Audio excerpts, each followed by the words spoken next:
Good morning. कल से तो आप सब लोग ऑनलाइन आ ही जाओगे, मतलब ऑफलाइन आ ही जाओगे आराम से। लास्ट क्लास में हम लोगों ने कोशिश करते हैं हम लोग आज सिलेबस ओवर हो जाए, नहीं होगा तो कोई बात नहीं, एक क्लास हमारी और लग जाएगी कल की। लास्ट क्लास में हम लोगों ने जॉयस्टिक तक देख लिया था, जॉयस्टिक तो समझ लिया था। दो टाइप के जॉयस्टिक है, 2D 3D। ये ऑलरेडी हमारा कल हो गया था, डिजिटाइजर टच स्क्रीन, ये तक हम लोगों ने कर लिया। तो हमारी बात आती है लाइट पेन। तो लाइट पेन क्या है? एक ऐसा पेन जैसा डिवाइस होता है जिसको कि हम लोग ऐसे जो डिवाइसेस है, जो भी स्क्रीन टच डिवाइसेस नहीं है, उन डिवाइसेस के साथ कनेक्ट करके भी उनको टच स्क्रीन बना सकते हैं। इससे एक लाइट निकलती है जो कि उन कोऑर्डिनेट्स को फिक्स करती है जहां पे इसको टच किया गया है। इसके साथ एक वायर निकलता है, वो आपके सिस्टम या आपके डिवाइस के साथ कनेक्ट होता है। लाइट पेन अभी मार्केट में बहुत अवेलेबल है, जो एक लॉकडाउन से बहुत सेल हुए हैं कि जिन्होंने डिजिटाइजर नहीं परचेज किया है और उन्होंने अपने स्क्रीन पे कुछ लिखना करना है जो भी, तो उससे लाइट पेन आप परचेज कीजिए। उसको मोबाइल से कनेक्ट करना है तो ब्लूटूथ के साथ कनेक्ट कर लीजिए। जैसा कि कल मैं बात कर रहा था कि आप पेन के निब से अगर अपने मोबाइल की स्क्रीन को चलाने की कोशिश करते हैं तो वो नहीं चलती, लेकिन अगर लाइट पेन की हेल्प से आप मोबाइल की स्क्रीन ऑपरेट करने की कोशिश करेंगे वो होगी। तो वो ब्लूटूथ के साथ में आपके मोबाइल से कनेक्ट हो जाएगी।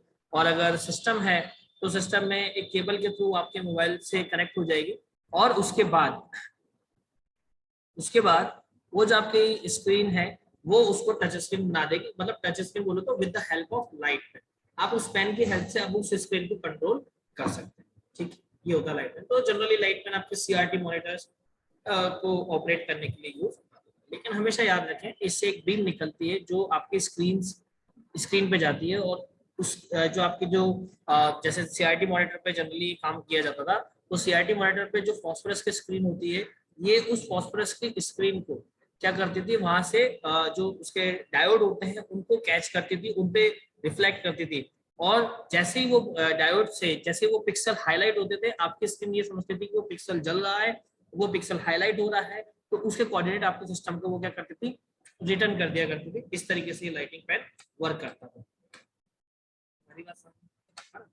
स्कैनर क्या होता है भाई? स्कैनर अलग अलग टाइप के स्कैनर्स होते हैं। सिंपली करते क्या है, आपके जो भी हार्ड वर्क है या हार्ड पेपर में जो भी है ना, उसको क्या करता है, सॉफ्ट कॉपी में, हार्ड कॉपी को सॉफ्ट कॉपी में कन्वर्ट करने के लिए आपके क्या यूज आता है, स्कैनर यूज आता है। जो भी हार्ड कॉपी में है उसको किसमें कन्वर्ट कर देगा, सॉफ्ट कॉपी में कन्वर्ट कर देगा।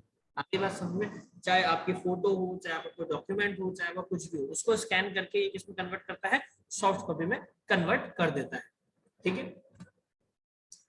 स्कैनर्स, जैसे एक स्कैनर हो गए फ्लैट बेड स्कैनर, ये बिल्कुल फ्लैट होते हैं। ठीक है, इनकी जो सरफेस होती है वो बिल्कुल फ्लैट होती है।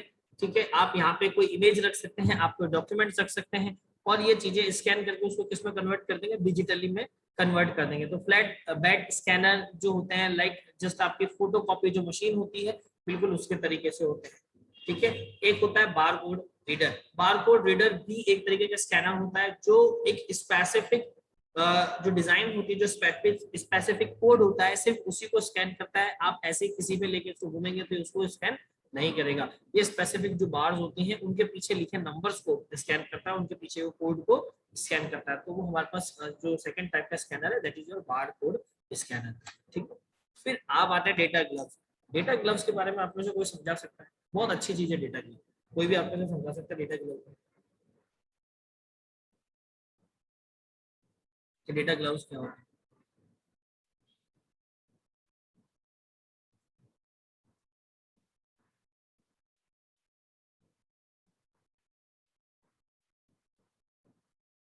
बारकोड जनरेटर कामरान अलग चीज है और बारकोड स्कैनर अलग चीज है। बारकोड को जनरेट करते हैं, तो वो जो है वो स्कैनर नहीं है, स्कैनर तो जो है उसको स्कैन कर रहा है। तो बारकोड स्कैनर जो है वो स्कैनर की कैटेगरी में आ रहा है, जनरेटर स्कैनर की कैटेगरी में नहीं है।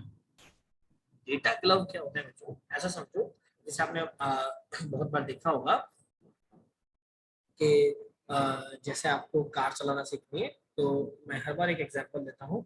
आपने गांधी भवन के यहाँ पे जो LIC है उसके जस्ट अपोजिट में एक कार ड्राइविंग स्कूल है। वो लोग क्या करते हैं, उन्होंने अपने वहाँ पे उस शॉप में एक सिमुलेटर लगा रखा है। उस सिमुलेटर में क्या है कि आप वो कार जैसा है सिमुलेटर है, एक सीट लगी है, आप वो सीट पर बैठो, स्टेयरिंग है, फिर आपको स्टेयरिंग पे ग्लव्स पहना देते हैं और उसके बाद आप पे एक चश्मा लगा देते हैं। उससे होता क्या है कि अब आपको लगता है कि आप रियल एनवायरनमेंट में चल रहे हो, उस स्क्रीन पे आपको ऐसा फील होता है रियल एनवायरनमेंट में चल रहे हो, लेकिन आप वहीं बैठे रहते हो। वो ऐसा फील करवाती है, आपको सारी फीलिंग विलिंग सेंसर सब लगे होते हैं, तो आपको लगता है कि भाई आप कार चला रहे हो और सामने से ये बाइक आ रही है या ये ऐसा रोड आ रहा है, शॉप्स आ रही है, नो दैट बिल्कुल रियलिस्टिक एनवायरनमेंट होता है। तो किसी भी जैसे ऑपरेशन किसी को करना है तो पहले तो क्या होता था कि जो डेड बॉडीज है उन्हीं को ऑपरेट किया जाता है, स्टिल आज भी ऐसे ही प्रैक्टिस की जाती है। लेकिन आप जैसे US वगैरह जाएंगे या जो अच्छी यूनिवर्सिटीज हैं वहां जाके अगर देखेंगे, वहां प्रैक्टिस करेंगे, तो वो लोग क्या करते हैं, एक रूम होता है, एक पूरा वर्चुअल एनवायरनमेंट बना होता है, एक सिमुलेटर बना होता है, उस सिमुलेटर रूम में आपको एंटर होते ही ग्लव्स बना दिए जाते हैं, स्पेक्स लगा दिए जाते हैं। उन ग्लव्स वो क्या करते हैं, आपके जो सेंसर्स होते हैं इनको भी डिटेक्ट करते हैं, फिर आप जैसे जैसे मूव करते हैं आपको फील होता है कि भाई मैं मूव कर रहा हूँ। वहां पर डमी रखी होती है, रबर डमी रखी होती है, रबर बॉडी रखी होती है, आप उसको कट कीजिए तो आपको लगेगा आप रियल बॉडी को कट, एक्चुअल में आप कुछ भी नहीं कर रहे हैं, आप जस्ट रबर बॉडी के साथ एक्सपेरिमेंट कर रहे हैं, लेकिन आपको लग रहा है कि रियल बॉडी के साथ एक्सपेरिमेंट कर रहे हैं। वो आप वो पूरा आपको जो इक्विपमेंट होता है पूरा फील करवा देता है। ठीक है कि आपने कैची उठाई है, उसको कट कर रहे हो, बिल्कुल A to Z, मतलब इतना रियलिस्टिक वो एनवायरनमेंट क्रिएट कर देते हैं। और आपको जैसे ही आप स्पेक लगाते हैं, 3D ग्लासेस लगाते हैं, तो उससे वो वर्चुअल एनवायरनमेंट और रियलिस्टिक हो जाता है। आपको लगता है कि ये बॉडी है, आपने इसको कट किया है, इसको इस तरीके से आपने ओपन किया है, इसमें से आप इस तरीके से ऑपरेट कर रहे हैं। वो जो भी प्रैक्टिस वाला उनका कॉन्सेप्ट है वो इतना रियलिस्टिक होता है। तो वहाँ पे ऐसी चीजों की प्रैक्टिस के लिए ये चीजें जो डेटा ग्लव्स है वो हेल्पफुल होते हैं। ठीक है, अगली बात समझिए।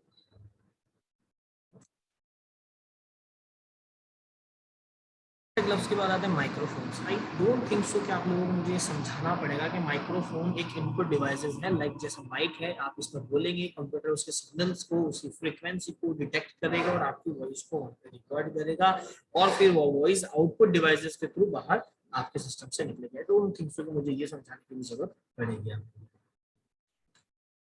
तो गाइज ये हमारे पास थे हमारे इनपुट डिवाइसेस। इनपुट डिवाइसेस के बारे में हम लोगों ने बात करी है। इनपुट डिवाइसेस के बाद में हम लोग देखेंगे जो प्रिंटर्स हैं, जो आउटपुट्स हैं, आउटपुट डिवाइसेस हैं, वो कौन से होते हैं, उनके बारे में हम लोग बात करेंगे। तो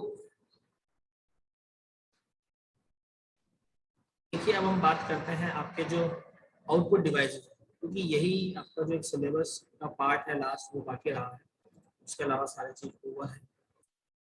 डिवाइसेस वो सारे डिवाइसेस होते हैं जो कि आपके सॉफ्ट कॉपी को या जो सिस्टम की चीज को आपको हार्ड कॉपी में या आपको रिप्रेजेंट करने के लिए यूज होता है। जैसे आपको कोई भी प्रोसेस हो रही है वो आपको रिजल्ट देखना है तो आप सिस्टम में देख पा रहे हैं, तो आपको जो मॉनिटर है वो आउटपुट डिवाइस हो गया। आपने प्रिंट दिया पेपर पे, वो प्रिंट होके बाहर आ गया तो प्रिंटर वो आपका आउटपुट डिवाइस है। स्पीकर्स में आप आवाज सुन पा रहे हैं वो आपका आउटपुट डिवाइस हो गया।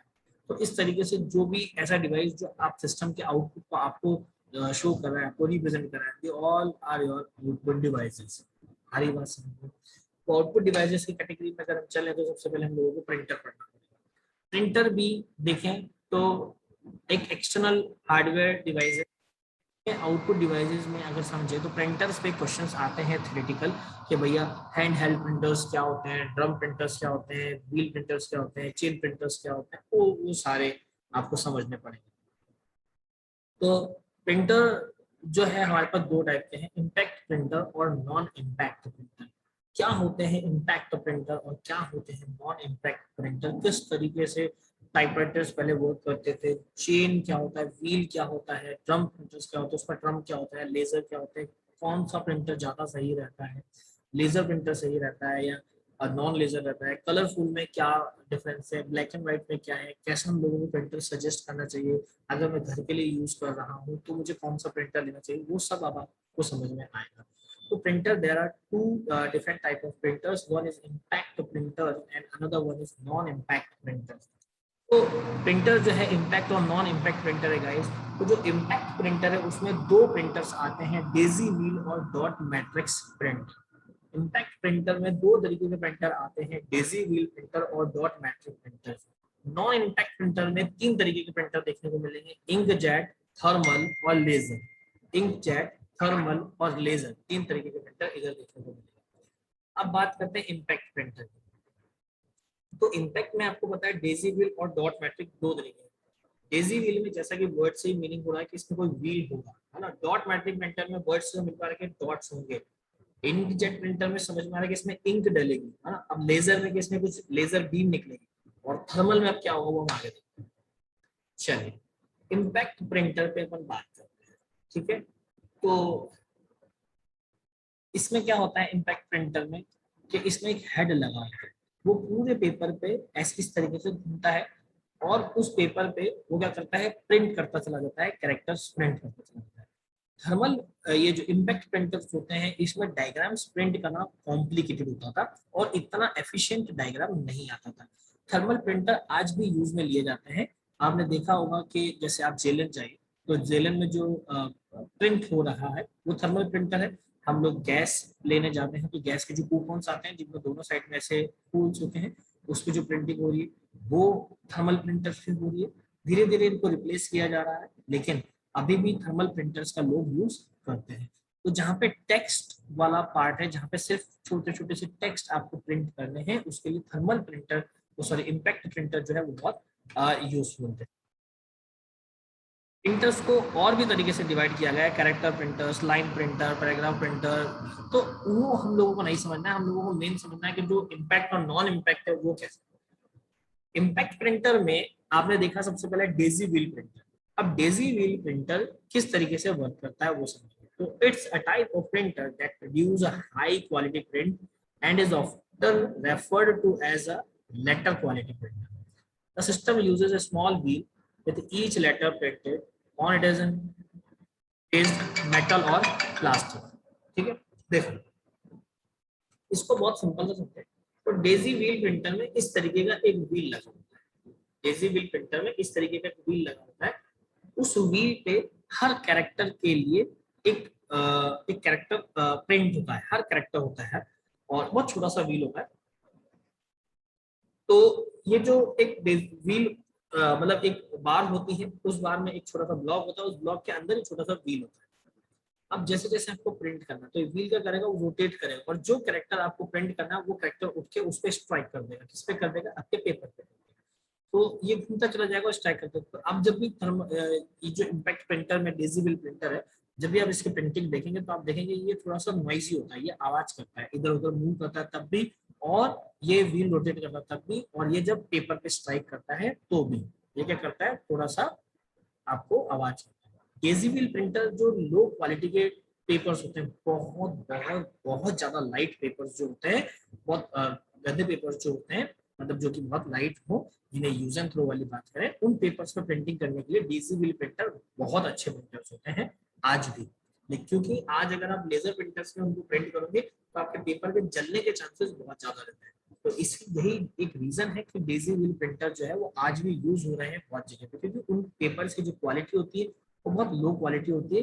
इतनी लो क्वालिटी में आपका लेजर प्रिंटर जो है वो वर्क नहीं करेगा, वो पेपर को जलाने के चांसेस ज्यादा रहते हैं, फट जाता है। लेकिन डेजी व्हील पेपर बहुत इजीली उसको प्रिंट करता है, राइट। ठीक है, तो एक बार लगी होती है, उसमें एक व्हील होता है, हर कैरेक्टर उस पे स्पेसिफिक होता है। जो भी कैरेक्टर आपको प्रिंट करवाना होगा वो कैरेक्टर जाएगा उस पे स्ट्राइक करेगा पेपर पे, व्हील रोटेट करता चला जाएगा और स्ट्राइक करता चला जाएगा और ये प्रिंट करता चला जाएगा। डेजिबल प्रिंटर एक एक कैरेक्टर को प्रिंट करता है, इसीलिए इसको कैरेक्टर प्रिंटर भी बोलते हैं। डेजिबल प्रिंटर एक एक कैरेक्टर को प्रिंट करता है, इसीलिए डेजिबल प्रिंटर को कैरेक्टर प्रिंटर भी बोला जाता है। ये कुछ इस तरीके से दिखता है, आप देख लीजिए इसका जो इमेज है वो कुछ इस तरीके से होगा। जो टाइप है इसमें जो फॉन्ट होते हैं वो लिमिटेड फॉन्ट है, आप इसके फॉन्ट स्टाइल को चेंज नहीं कर सकते हैं। अगर इसमें फॉन्ट चेंज करना हुआ तो आपको ये पूरा व्हील चेंज करना होगा, तो ये व्हील चेंज करने के बाद इसका फॉन्ट चेंज होगा। उसमें भी इसके फॉन्ट और साइज दोनों फिक्स होते हैं, वो भी चेंज नहीं होंगे। ये हमारे लिए एक कह सकते हैं कि लिमिटेशन है। डिजिटल प्रिंटर ये देखिए, इसमें मैंने जैसा कि बताया फॉन्ट अलग अगर आपको करना है तो पूरा व्हील ही आपको चेंज करना पड़ेगा, पूरा व्हील चेंज करने के बाद ही इसके फॉन्ट चेंज होंगे। दूसरी चीज, आपने पुराना टाइपराइटर देखा होगा, उस पर टाइप करते हैं तो एक हैमर उठ के आता है पेपर पे, सट से स्ट्राइक करता है, पास में से रिबन जा रही होती है, उस रिबन पे जैसे थ्रो करता है वो रिबन उस पेपर पे जाती है, वो हैमर जैसे लगता है उस पर, तो वो कैरेक्टर जो है आपके पेपर पे प्रिंट हो जाता है। बिल्कुल वैसा ही डेजिबल प्रिंटर वर्क करता है, बस इसको पूरा कवर कर दिया गया है प्लास्टिक से बॉडी से, और ये मूव कर रहा है। इसकी जो रिबिन होती है वो भी बिल्कुल इसी तरीके से चलती है, एक एक कैरेक्टर को प्रिंट करता है, इसलिए उसको कैरेक्टर प्रिंटर कहते हैं। दूसरी चीज, इसमें आप फॉन्ट स्टाइल, फॉन्ट साइज इनको चेंज नहीं कर सकते, इसमें बहुत लिमिटेड स्टॉक होता है। अगर आप फॉन्ट स्टाइल को चेंज करना चाहते हैं तो पूरा व्हील चेंज होगा, पहली बात। दूसरी चीज, ये पूरी जो डिस्क है वो रोटेट करती चली जाती है जब तक कि आपकी पूरा जो जो भी आपको प्रिंट करना वो प्रिंट नहीं हो जाता, तब तक ये डिस्क रोटेट करती चली जाएगी, और रोटेट करेगी, रुकेगी, फिर हैंड स्ट्रोक करेगी, फिर रोटेट करेगी, फिर रुकेगी, फिर स्ट्रोक करेगी, देन रोटेट करेगी, रुकेगी, स्ट्रोक करेगी। इस तरीके से ये आगे कंटिन्यू चलती चली जाएगी। तो इसी तरीके से आपका जो डेजी व्हील है वो प्रिंट करता है। इसमें प्रिंटिंग के लिए जो इंक होती है वो एक रिबन फॉर्मेट में होती है। रिबन पे जो स्ट्राइक होता है उससे रिबन खराब होती है, थोड़े थोड़े टाइम के बाद में रिबन आपको चेंज करनी पड़ती है। जो रिबन है वो सिंगल कलर में आती है, मल्टी कलर प्रिंटिंग यहाँ पे अलाउ नहीं होती है। तो किसी भी कैरेक्टर प्रिंटर में मल्टी कलर आपको अलाउ नहीं किया जाएगा। जब ये क्योंकि हैमर से आता है तो पेपर के पीछे आपका कैरेक्टर थोड़ा सा निकल जाता है, ठीक है, तो वो जो इम्प्रेशन है आपके कैरेक्टर्स का वो थोड़ा सा उभर जाता है, तो ये बात का भी ध्यान रखेंगे, ये इसका डिसएडवांटेज है, ठीक है। तो जो कैरेक्टर है वो पीछे थोड़ा दिख जाता है, उभरा हुआ दिखता है। एडवांटेज क्या है कि इसकी जो प्रिंट क्वालिटी वो अच्छी है। स्पीड उस पॉइंट ऑफ व्यू से देखें, पुराने टाइम से देखें तो 40 to 60 कैरेक्टर्स पर मिनट, एक मिनट में 45 से 60 कैरेक्टर्स को ये प्रिंट कर सकती थी। जैसे A B C these are the characters, तो ऐसे 45 से 60 कैरेक्टर्स एक मिनट में ही लिखती थी, ठीक है।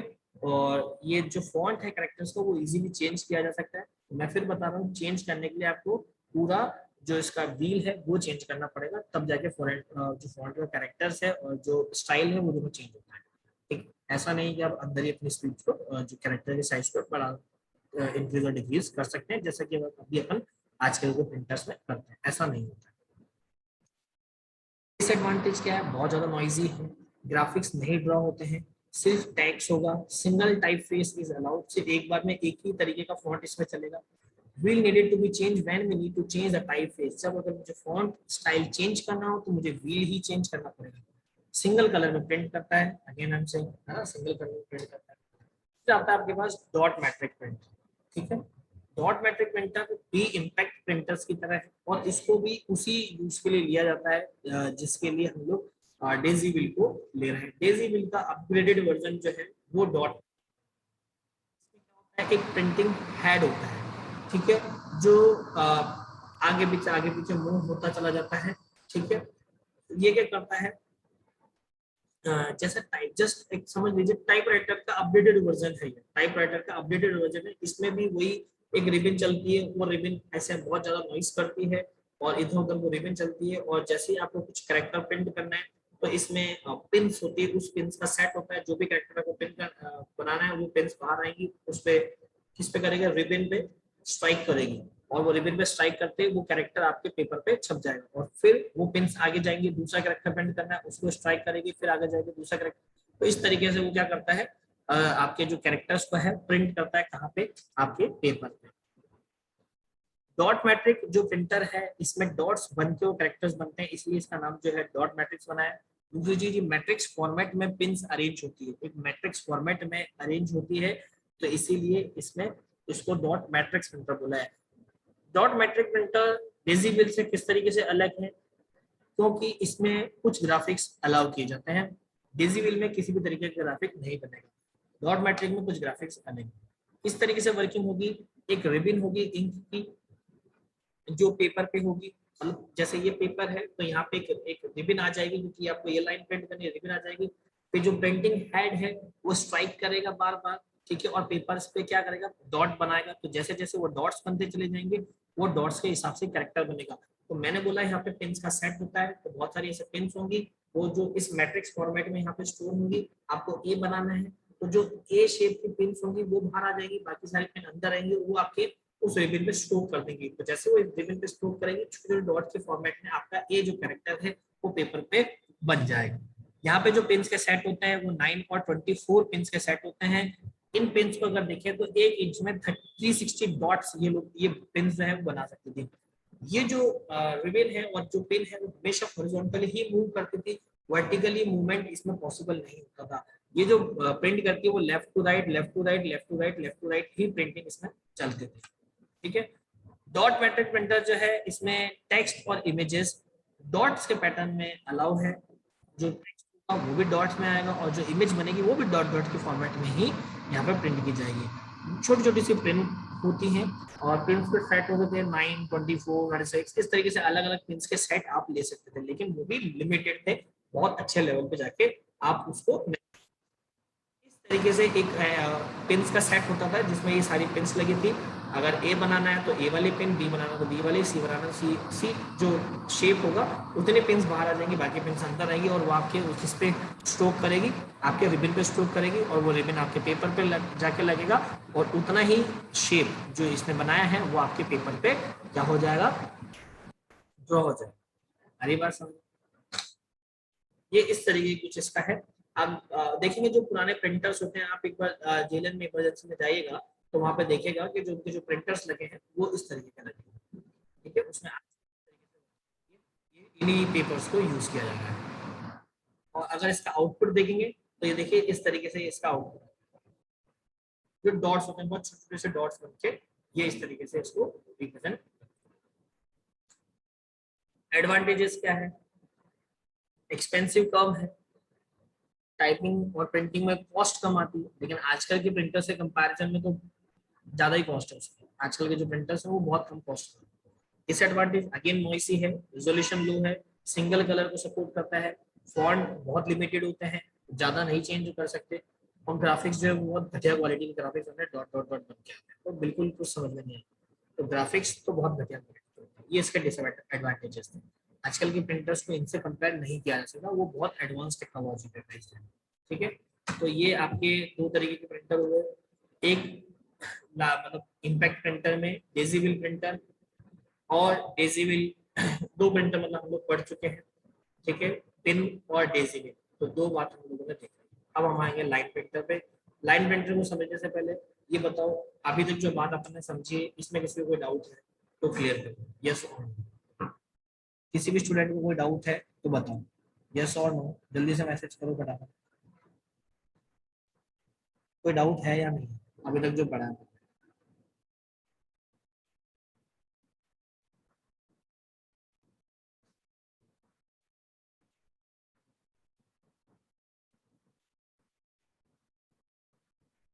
क्लियर है? देखो अब बात आती है लाइन प्रिंटर्स की। कोई डाउट नहीं, वेरी गुड। अब बात आती है लाइन प्रिंटर्स की। अपन कोशिश कर रहे हैं जितना जल्दी ओवर हो जाए क्योंकि ये सब ऑलरेडी आप फर्स्ट ईयर में पढ़ चुके हो ना, या अपन यहाँ पे सिर्फ रिवाइज ही करना चीजों के बारे में, तो अभी इसके बाद भी डिस्प्ले डिवाइस हमारा ड्यू हो। ठीक है, लाइन प्रिंटर है, it's a high speed impact printer in which a line is printed at a time. एक बार में एक पूरी लाइन को प्रिंट करता है। इसकी जो स्पीड होती है वो 600 से 1200 लाइंस पर मिनट जो है वो प्रिंट करने की है। मतलब लगभग 10 से 20 पेज एक मिनट में ये प्रिंट कर सकता है। कौन? Line printer. 600 से 1200 लाइन एक मिनट में प्रिंट हो जाती है, मतलब 10 से 20 पेज एक मिनट में आप प्रिंट कर सकते हो। इसका बहुत हाई रिजोल्यूशन पे होता है, अच्छे प्रिंटर्स होते हैं। जो लाइन प्रिंटर है वो दो टाइप के होते हैं, एक होता है ड्रम प्रिंटर, एक होता है चेन प्रिंटर। तो अब आते हैं, और ये दोनों ही जो प्रिंटर है वो नॉन इम्पैक्ट प्रिंटर्स में आते हैं। सारी बात समझ। प्रिंटर्स हम लोगों ने दो पढ़ लिए, अब बात आते हैं लाइन प्रिंटर। सबसे पहला ड्रम प्रिंटर आता है। आपने देखा होगा अपने जितने भी जो प्रिंटर्स हैं वो अभी उन पर ड्रम्स लगा होता है, उन पर रोलर लगा होता है, तो वो सारे कौन से होते हैं? ड्रम प्रिंटर्स होते हैं। तो इसमें क्या होता है? एक सिलेंड्रिकल ड्रम लगा होता है, ठीक है, जिसमें इनकी सरफेस जो होती है उस पर कैरेक्टर्स जो होते हैं वो एम्बोज होते हैं, मतलब उभरे हुए होते हैं। तो जब पेपर इस ड्रम से निकलता है तो उस पर क्या होते हैं? वो कैरेक्टर्स प्रिंट हो जाते हैं और फिर वो इंक से पास होते हैं, तो वो उन्हीं पे वही इंक लगती है जहाँ पे उस कैरेक्टर्स को एम्बोज किया गया है। So each band consists of all printing characters supported by the printer. It is in its character set. It has multiple bands and each band has number of characters. देखो इसमें क्या होता है? छोटे छोटे से बैंड होते हैं, छोटे से ब्लॉक्स होते हैं, कुछ इस तरीके से बताता हूँ मैं आपको। इस प्रिंटर में जैसे ये जो ड्रम है तो यहाँ पे इधर छोटे छोटे से बैंड बने हुए हैं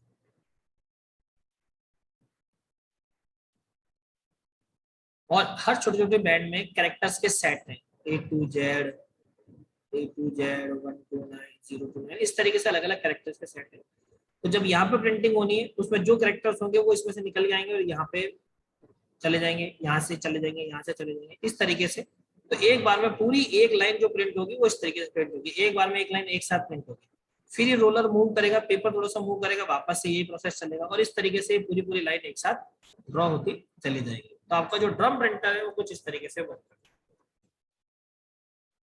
है। As a set of hammers, देख लो वही बात आ गई, इसमें क्या है जो हैमर्स है उनका सेट, तो वही अलग अलग छोटे छोटे से ड्रम्स बने हुए हैं, उन ड्रम्स में कैरेक्टर्स के सेट है जिनमें हैमर्स होते हैं। वो क्या करेंगे, इस पे हैम मतलब इस पे जो है स्ट्रोक करते चले जाएंगे और उससे ही धीरे धीरे आपके पास क्या होगा, कैरेक्टर्स बनेंगे। तो it has a set of hammers mounted in front of the drum in a manner that are ink the ribbon on paper can be placed between the hammers and the drum.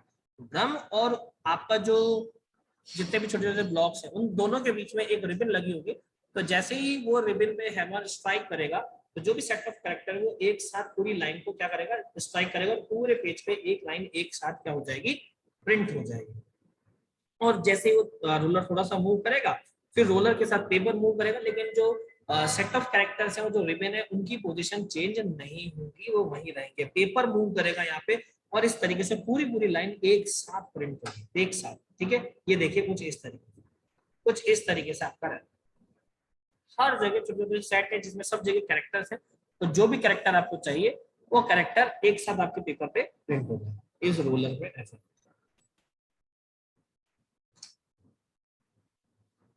Printer का जो drum है वो rotate होता है, code को match करता है, उसके अकॉर्डिंग पूरे कैरेक्टर्स के सेट को सेट करता है, रिबन पे स्ट्राइक करता है हैमर और पेपर पे वो कैरेक्टर्स एक साथ प्रिंट हो जाते हैं। इसकी कुछ डिसएडवांटेजेस ये है कि इसमें प्रिंटिंग तो बहुत फास्ट होती है लेकिन ये ग्राफिक्स को अलाउ नहीं करता है। क्यों? क्योंकि जो सेट ऑफ कैरेक्टर्स हैं उनके छोटे छोटे से बंच होते हैं वहां पे, फिर अगर सेट ऑफ कैरेक्टर्स के उसने बंच बना दिए हैं तो फिर आपके वो ग्राफिक्स कैसे बनाएगा, तो इसलिए वो ग्राफिक वहां पे नहीं बना सकता। तो उस ग्राफिक को अलाउ, या आपका जो कैरेक्टर सेट है ये वो ग्राफिक को अलाउ नहीं करता है, इस बात का अपन ध्यान में रखेंगे। एडवांटेज क्या है कि कैरेक्टर प्रिंटर्स के कंपैरिजन में इसकी स्पीड बहुत फास्ट होती है, बहुत ज्यादा फास्ट होती है। ठीक है, और एक कार्बन रिबन से आप बहुत मल्टीपल कॉपीज को प्रिंट कर सकते हो, लेकिन वो लिमिटेड होती थी कि कुछ कॉपीज प्रिंट करने के बाद आपको रिबन चेंज करना कंपलसरी हो जाएगा क्योंकि वो रिबन फटने लग जाती है। ठीक है, नॉइजी तो बहुत ज्यादा होता था। ठीक है, और सिंगल फॉन्ट अलाउ होता था। इसको अगर आपको फॉन्ट चेंज करना है तो वो पूरे सेट ही चेंज होते थे, ये फिक्स है। तो ये डेजी व्हील से ज्यादा कॉस्टली पड़ जाता था अगर आपको फॉन्ट चेंज करना है तो।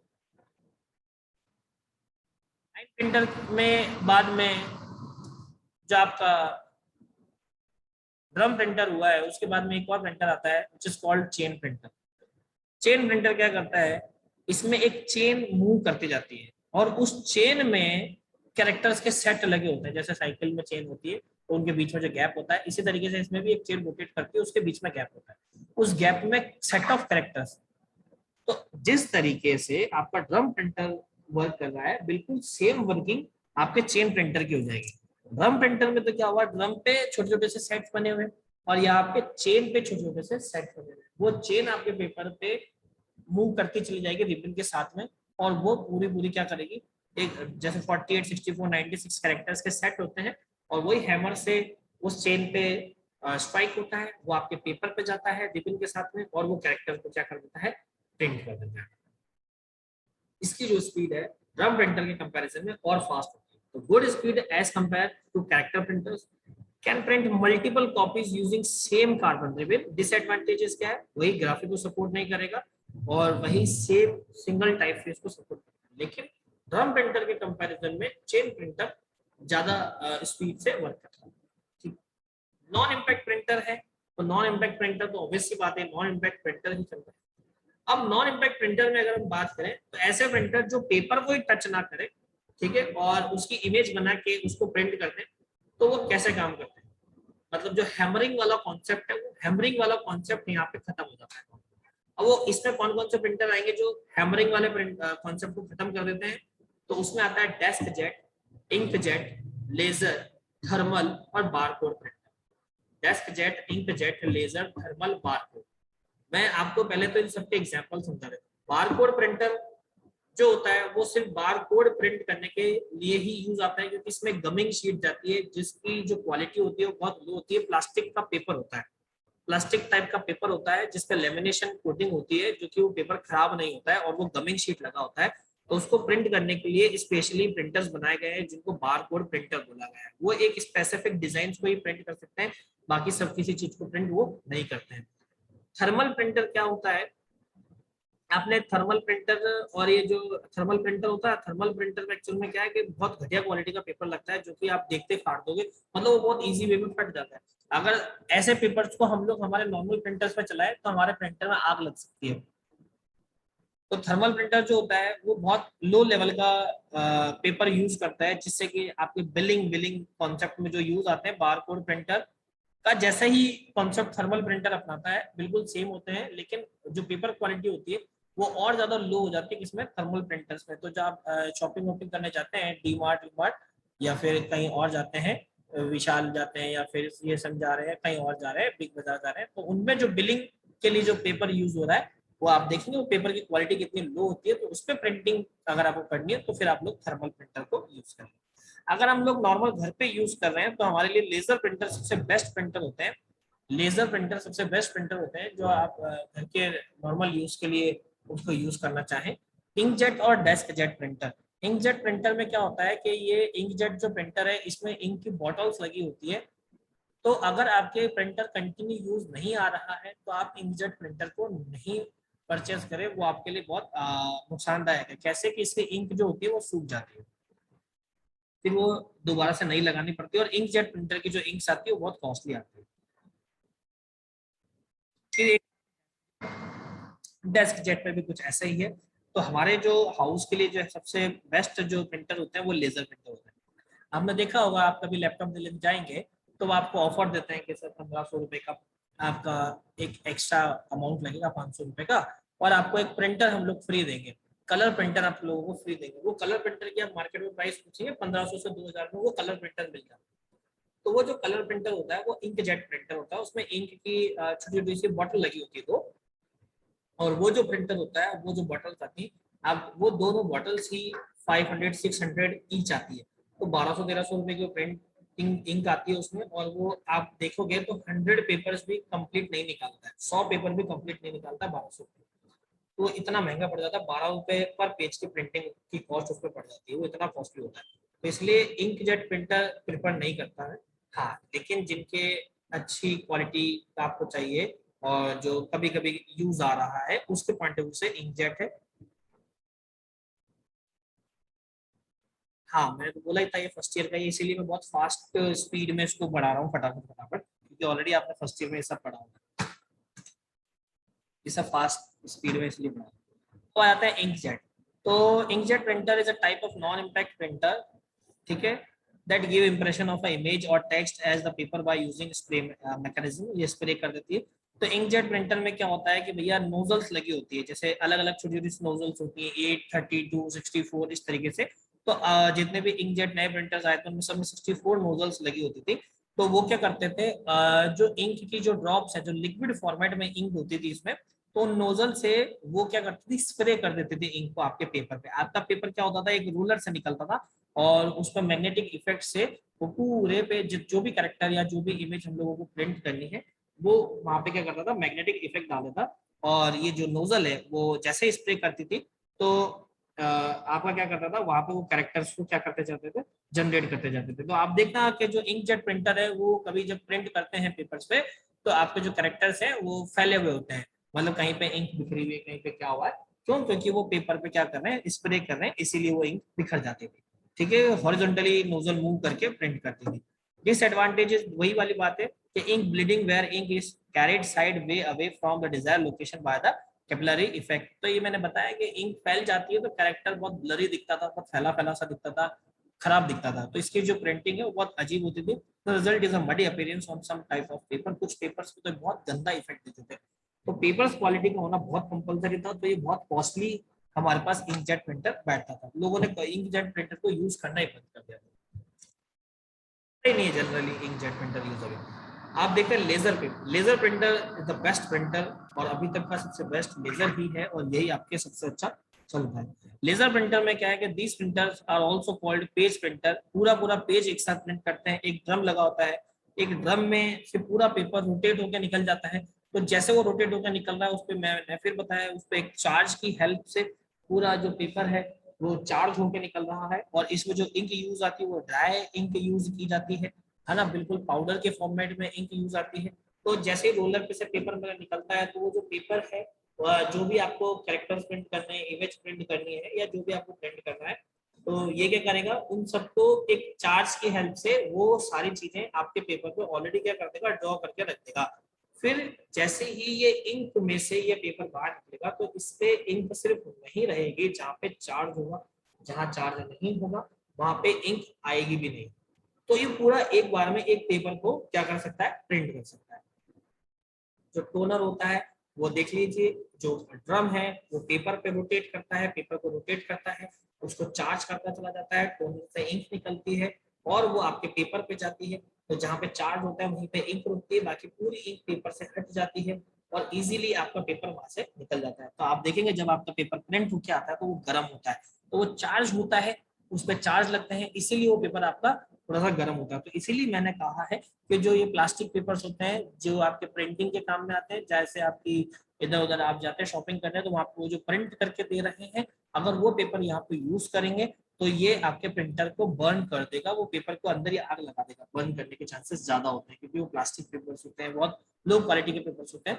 तो लेजर प्रिंटर में वो पेपर्स नहीं चलते हैं, तो इसलिए 40 GSM, 60 GSM, 80 GSM के पेपर्स हम लोग यहाँ पे प्रिंटर में यूज करते हैं। सारी बात समझ। थर्मल ट्रांसफर प्रिंट, तो थर्मल प्रिंटर ऑलरेडी मैं आपको बता चुका हूँ। जो कपड़ों पे लेबल लेबल लगा रहे हैं, या जो बार कोड लगा रहे हैं, या जो वो प्रिंटिंग कर रहे हैं, बिलिंग प्रिंट कर रहे हैं, उनके लिए जो यूज होना है वो प्रिंटर्स कौन से होते हैं, थर्मल प्रिंटर्स होते हैं, दूसरे प्रिंटर्स नहीं यूज होते हैं। ठीक है, तो वही है इसमें। जो पेपर होता है वो ब्लू वाला पेपर होता है, कि मैं आपको बता चुका हूँ, ताकि वो ब्लू हटा के आप उसको चिपका सके लेबल लेबल को। वो लेमिनेटेड पेपर होता है, तो उस पर प्रिंटिंग के लिए लेजर प्रिंटर यूज भी नहीं आते हैं, उनके लिए बिल्कुल सेपरेट प्रिंटर होते हैं, थर्मल प्रिंटर। ये कॉस्ट इफेक्टिव होते हैं बहुत सारे, मतलब छोटी छोटी सी कॉस्ट में आता है। अगर इसको लेजर प्रिंटर पे लेके जाओगे तो कॉस्ट बढ़ जाएगी। और बार कोड प्रिंटर होता है जो छोटे छोटे से जो फिक्स्ड साइज होते हैं, उन साइज में अगर कुछ भी प्रिंट करना हो तो बार कोड प्रिंट कर सकते हैं, है ना। तो ये फिक्स होते हैं कि इसी पैटर्न को प्रिंट करेंगे, दूसरे पैटर्न ये प्रिंट भी नहीं करते हैं। तो बारकोड और थर्मल प्रिंटर से इतना सा वर्क करता है, जो कि आपको समझना है। इलेक्ट्रोस्टैटिक प्रिंटर क्या होते हैं, ये आप में से कोई समझा सकता है? पढ़ा होगा आप लोगों ने फर्स्ट ईयर में, इलेक्ट्रोस्टैटिक प्रिंटर क्या होता है?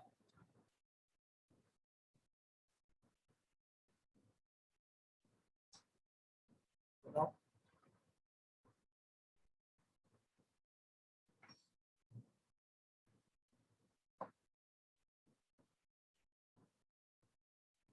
इलेक्ट्रोस्टैटिक प्रिंटर्स क्या होता है, आप लोगों ने पढ़ा होगा ना फर्स्ट ईयर में।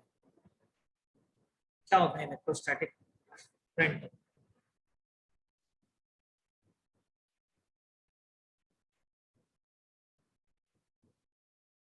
नहीं पता? देखो, इलेक्ट्रोस्टैटिक जो प्रिंटर्स होते हैं, ये क्या होते हैं कि भैया ये आपके पूरे पेपर को चार्ज करता है। तो जैसे लेजर प्रिंटर में तो क्या होता है, स्टैटिक चार्ज जाता है, तो वहीं पे चार्ज जाता है जहाँ पे कि आपको प्रिंटिंग होगी। इलेक्ट्रोस्टैटिक में क्या होता है, पूरे पेपर पे चार्ज होता है, जहाँ पे प्रिंट होना है वहां पे पॉजिटिव चार्ज, जहाँ पे प्रिंट नहीं होना है वहां पे नेगेटिव चार्ज होगा, लेकिन चार्ज पूरा पेपर पे चार्ज, स्टैटिक चार्ज लगेगा। दो तरीके के चार्ज होंगे, वो पॉजिटिव और नेगेटिव। तो जहाँ पे प्रिंट होना है वहां पे पॉजिटिव चार्ज होगा, जहाँ प्रिंट नहीं होना है वहां नेगेटिव चार्ज। और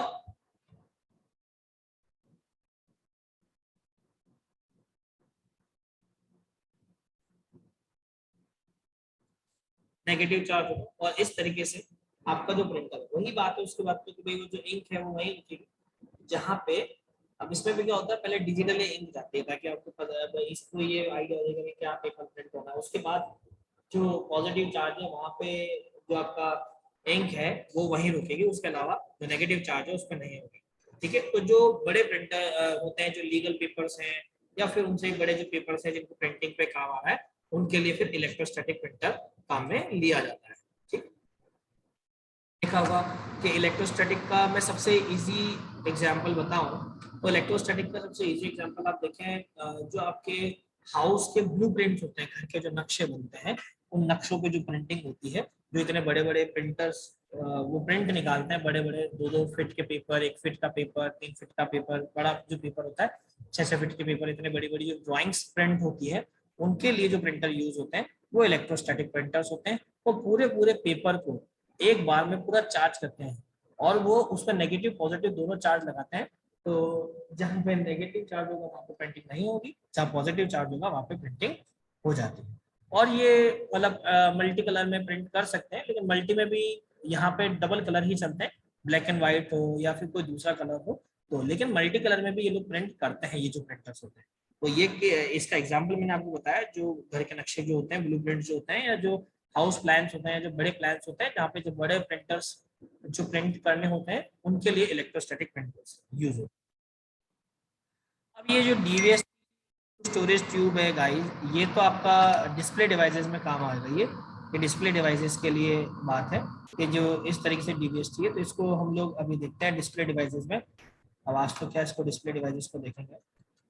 तो बताओ, अभी तो प्रिंटर को आपने देखा है, इस प्रिंटर में किसी स्टूडेंट को कोई डाउट है, कुछ प्रॉब्लम है तो पूछे।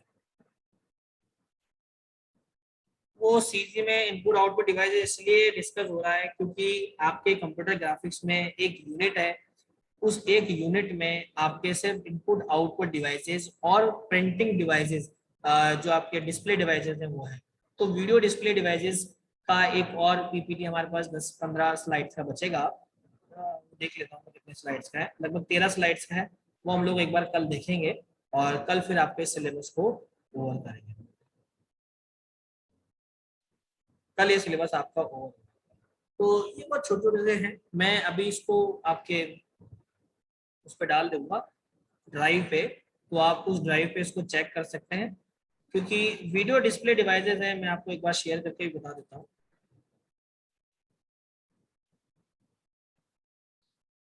ये देखिए, जो ये वीडियो डिस्प्ले डिवाइसेस है, किस तरीके से डिस्प्ले डिवाइसेस होते हैं, 2D 3D क्या है क्या नहीं है।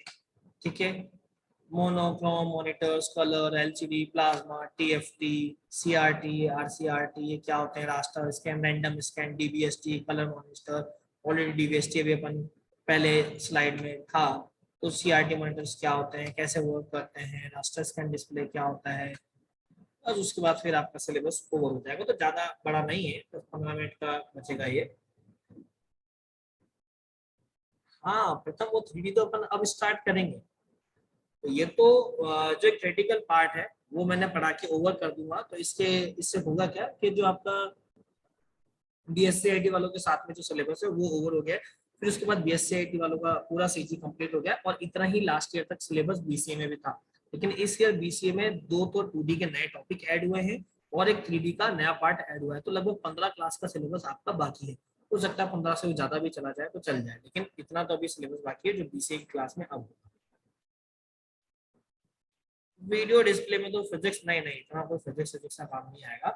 ये बहुत नॉर्मल सी चीज आएगी, तो तुम्हें टेंशन लेने की जरूरत नहीं है इसमें, है ना। तुम्हें टेंशन लेने की जरूरत नहीं पड़ेगी।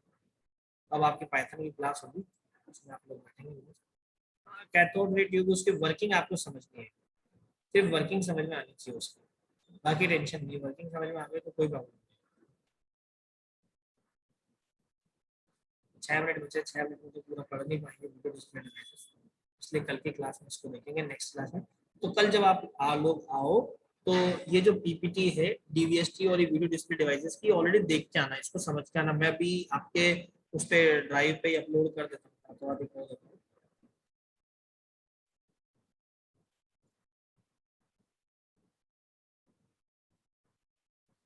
ये सारे तो नोट्स और पीपीटी ये सब मैं आपके ड्राइव पे अपलोड कर दिए हैं। ठीक है, नोट्स और पीपीटी ये सब मैंने आपकी ड्राइव पे अपलोड कर दिया है। तो जब कल आप कॉलेज आओगे तो ये जो पीपीटी है वो ऑलरेडी आप लोग रिव्यू करके आना, ताकि यहाँ पे आके आप प्रॉब्लम से पूछ सको और चीजों को ओवर भी कर सके हम लोग पढ़ाई में। ठीक है, तो ये आप लोग कल रिव्यू करके आएंगे पीपीटीज तीनों। तो तीन में से एक तो इनपुट डिवाइसेस वाली ओवर हो ही गई है, आउटपुट डिवाइसेस भी हो गई है, उसमें डीवीएसटी है। तो एक बार डीवीएसटी को समझ लेना, देख लेना, और उसके बाद जो वीडियो डिस्प्ले डिवाइसेस हैं, जो लास्ट वाली पीपीटी है उसको मैंने अभी बताया, लगभग 13 स्लाइड उसमें है, उसको भी एक बार पढ़ लेना। तो हो सकता है अपना बहुत जल्दी सिलेबस ओवर हो जाए, तो फिर हम लोग आगे बात कर लेंगे। और भी अगर किसी को कुछ डाउट होगा तो कल ले आना, तो कल की क्लास में आपके डाउट्स भी क्लियर कर देंगे और चीज़ों को आगे समझ भी लेंगे, तो आपके लिए ईजी हो जाएगा। ठीक है, आई थिंक सो। अब किसी को कोई डाउट है या कुछ प्रॉब्लम है तो आप मुझसे पूछिए। है किसी को डाउट?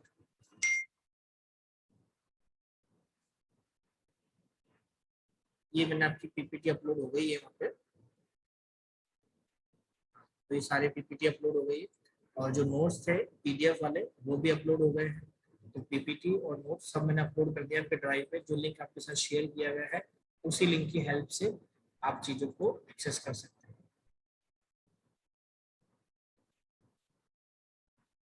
क्लियर?